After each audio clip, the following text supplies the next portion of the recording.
Hi guys, welcome to my YouTube channel.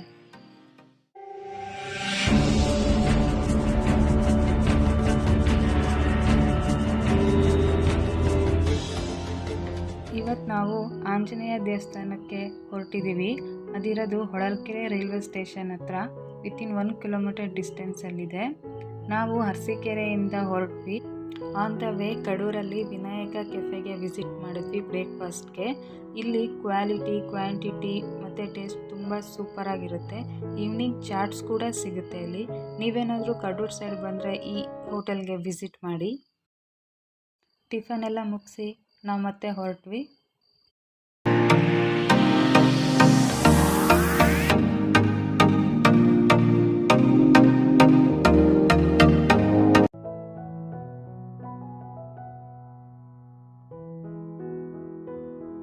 ಇವಾಗ ಚನ್ನಗಿರಿ ಹತ್ರ ಇದ್ದೀವಿ. ವ್ಯೂ ತುಂಬ ಚೆನ್ನಾಗಿತ್ತು. ಸುತ್ತಮುತ್ತ ಅಡಿಕೆ ತೋಟ ಬೆಳೆದಿದ್ದಾರೆ. ಇಲ್ಲಿ ಮರ ಗಿಡಗಳು ಕೂಡ ತುಂಬ ಚೆನ್ನಾಗಿದೆ. ಹೊಳಲ್ಕೆರೆ ರೈಲ್ವೆ ಸ್ಟೇಷನ್ ಹತ್ರ ರೀಚ್ ಆದ್ವಿ. ಅಲ್ಲಿ ಕಾಣಿಸ್ತಾ ಇದೆಯಲ್ಲ, ಅದೇ ರೈಲ್ವೆ ಟ್ರ್ಯಾಕು. ಅದನ್ನು ಪಾಸ್ ಮಾಡಿ ಹೋಗಬೇಕಾಗುತ್ತೆ ನಾವು. ಇದು ನಮ್ಮ ಅಜ್ಜಿ ತಾತನ ಊರು. ನಾವು ಸಮ್ಮರ್ ಹಾಲಿಡೇಸ್ಗೆಲ್ಲ ಅಜ್ಜಿ ತಾತನ ಮನೆಗೆ ಬರ್ತಾ ಇದ್ವಿ. ಅಲ್ಲಿಗೆ ಬಂದಾಗಲೆಲ್ಲ ಈ ದೇವಸ್ಥಾನಕ್ಕೆ ರೆಗ್ಯುಲರ್ ಆಗಿ ವಿಸಿಟ್ ಮಾಡ್ತಾ ಇದ್ವಿ. ಇಲ್ಲಿಂದ ಫಸ್ಟ್ ರೈಟ್ ತಗೋಬೇಕು. ಇನ್ನೇನು ಟೆಂಪಲ್ 500 ಮೀಟರ್ಸ್ ದೂರ ಇರ್ಬೋದಷ್ಟೇ, ಜಾಸ್ತಿ ಏನು ದೂರ ಇಲ್ಲ. ನಾವು ರೀಚ್ ಆದ್ವಿ ಟೆಂಪಲ್ ಹತ್ರ.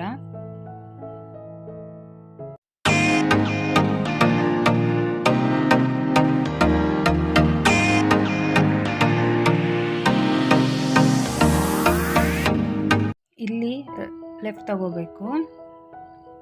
ಈಗ ಲೆಫ್ಟ್ ತಗೊಂಡ್ಮೇಲೆ ಅಲ್ಲಿ ನಿಮಗೆ ಕಾಣಿಸ್ತಿದೆಯಲ್ಲ ಚಿಕ್ಕದು, ಅದೇ ದೇವಸ್ಥಾನ.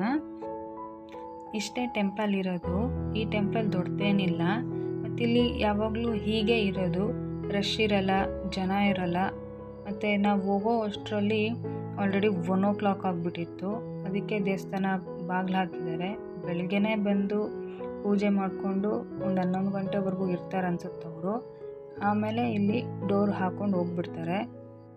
ಇಲ್ಲೊಂದು ವಿಂಡೋ ಇರುತ್ತೆ, ಅದು ಯಾವಾಗಲೂ ಓಪನ್ ಮಾಡಿರ್ತಾರೆ, ಬಂದವ್ರು ದೇವ್ರು ನೋಡ್ಕೊಂಡು ಹೋಗಲಿ ಅಂತ.